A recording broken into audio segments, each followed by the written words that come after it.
یہ ایک بہت اچھا سوال ہے کہ ہم جانتے ہیں کہ قرآن شریف میں ذکر ہے کیا قرآن کے علاوہ اور بھی اللہ تعالیٰ نے کتابیں نازل کی. ہمیں یقین ہے قرآن اور حدیث پہ. غیر مسلمان کو یقین ہے. کس طریقے سے ہم انہیں بتا سکتے کہ ہماری کتاب صحیح ہے ان کی غلط ہے؟ ہر دور میں ہر زمانے میں کچھ چیز ثابت کرنے کے لیے ایک دور ہوتا ہے.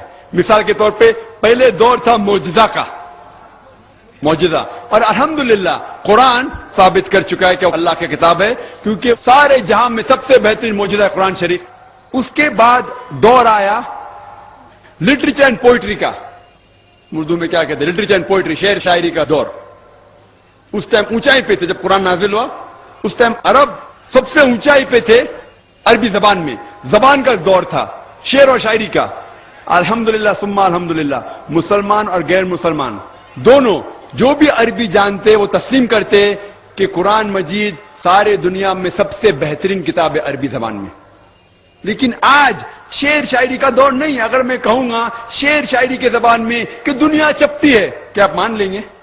نہیں مانیں گے، کیونکہ آج شعر شاعری کا دور نہیں. آج دور ہے سائنس اور ٹیکنالوجی کا. تو اگر ہم یہ سائنس اور ٹیکنالوجی کمپیئر کریں گے قرآن اور باقی مذہب کی کتابوں سے تو پتا چلے گا کون سی کتاب حق ہے اور کون سی باطل ہے. اللہ تعالیٰ فرماتے سورہ رعد میں سورہ نمبر 13 آیت نمبر 38 میں اجلن کتاب میں ہر دور میں اللہ تعالیٰ نے ایک کتاب نازل کی. ہر دور میں ایک کتاب نازل کی. نام سے ہمیں 4 کتاب کا علم ہے: توراہ، زبور، انجیل اور قرآن. لیکن اس کے علاوہ کئی کتابیں نازل کی گئی تھی. لیکن اللہ تعالیٰ یہ بھی فرماتا ہے سورہ بقرہ میں سورہ نمبر 2 آیت نمبر 79 میں فَوَيْلٌ لِّلَّذِينَ يَكْتُبُونَ الْكِتَابَ بِأَيْدِيهِمْ ثُمَّ يَقُولُونَ هَٰذَا مِنْ عِندِ اللَّهِ لِيَشْتَرُوا بِهِ ثَمَنًا قَلِيلًا فَوَيْلٌ لَّهُم مِّمَّا كَتَبَتْ أَيْدِيهِمْ وَوَيْلٌ لَّهُم مِّمَّا يَكْسِبُونَ. لعنت ہے وہ لوگوں پہ جو لوگ کتاب اپنے ہاتھ سے لکھتے ہیں اور کہتے ہیں کہ یہ اللہ کی کتاب ہے. لعنت ہے وہ لوگ پہ جو لکھتے ہیں، لعنت ہے ان پہ جو کماتے ہیں، اور ان سب پہ لعنت ہے. یعنی اللہ تعالیٰ فرماتے ہیں کہ لوگ اپنے ہاتھ سے کتاب لکھتے ہیں اور کہتے ہیں کہ اللہ کی کتاب ہے.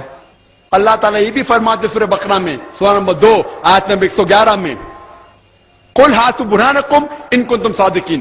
آپ اپنا ثبوت پیش کرو اگر آپ سچے ہیں.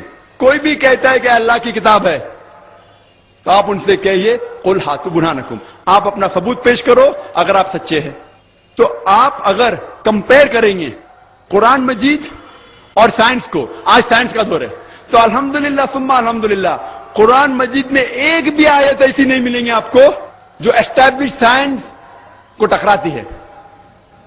میں سائنس سے قرآن مجید کو ثابت نہیں کرنا چاہتا ہوں. قرآن مجید سائنس سے اور اوپر ہے. قرآن مجید سائنس کی کتاب نے SCIENC، بٹ سائنس کی کتاب ہے SIGNS. آیتوں کی کتاب ہے. اور قرآن مجید میں 6000 آیت ہے، سائنس ہے، ورسز ہے. ان میں سے 1000 سے زیادہ سائنس کے بارے میں ذکر کرتی ہیں. لیکن اگر ہم قرآن مجید سائنس کو جو لوگوں کی یارڈسٹک ہے، ان کا یارڈسٹک ہے، ان کی تولنے کی چیز ہے، اگر ہم قرآن مجید ہماری یارڈسٹک، ہمارا معیار سے دیکھیں گے تو ثم الحمدللہ ایک بھی آیت سائنس سے نہیں ٹکراتی، اسٹیبلش سائنس سے.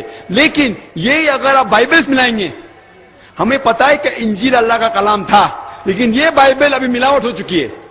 اللہ کا کلام بھی اس میں موجود ہے، اس میں عیسیٰ علیہ السلام جو کہتے ہیں وہ بھی موجود ہے، جو تاریخ لکھنے والے لوگ لکھتے ہیں وہ بھی موجود ہے. اس کے اندر غلطیاں بھی موجود ہے، اس کے اندر بےہودہ چیزیں بھی موجود ہے.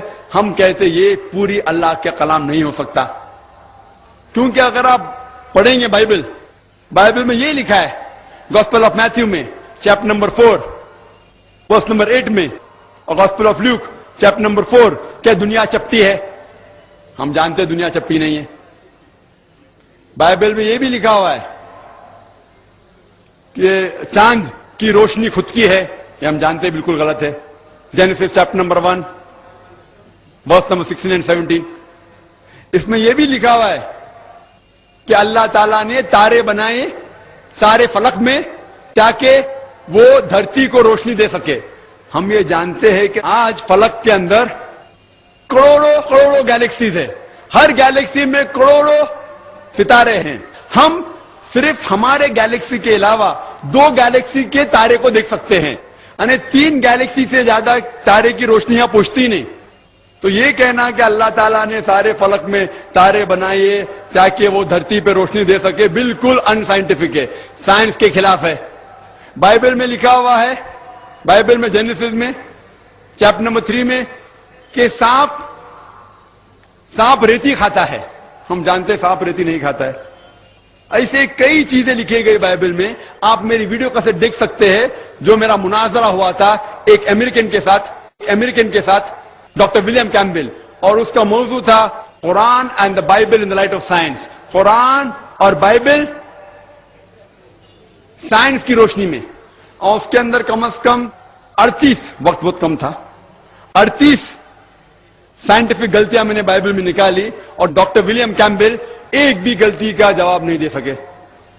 اسی طریقے سے آپ وید لیں گے، وید میں بھی غلطیاں ہیں. آپ یجروید پڑھیں گے، ہندو کی کتاب، اس میں لکھا ہے دنیا چپٹی ہے. یجروید میں یہ لکھا ہے کہ سورج ہمارے دھرتی کے گول چکر لگاتا ہے. یہ پرانے لوگ سوچتے تھے کہ سورج دھرتی کے گول جاتا ہے. تو اس طریقے سے اگر ہم سائنس کا مطالعہ کریں گے باقی کتابوں سے، صرف ایک ہی کتاب جو سفل ہوں گی اور سائنس کے اونچے، قرآن مجید سائنس سے کافی اونچی ہے. تو اس سے ہم یہ ثابت کر سکتے ہیں کہ الحمدللہ قرآن شریف ایک صحیح کتاب ہے اور باقی مذہبوں کی کتاب کے اندر ملاوٹ ہے.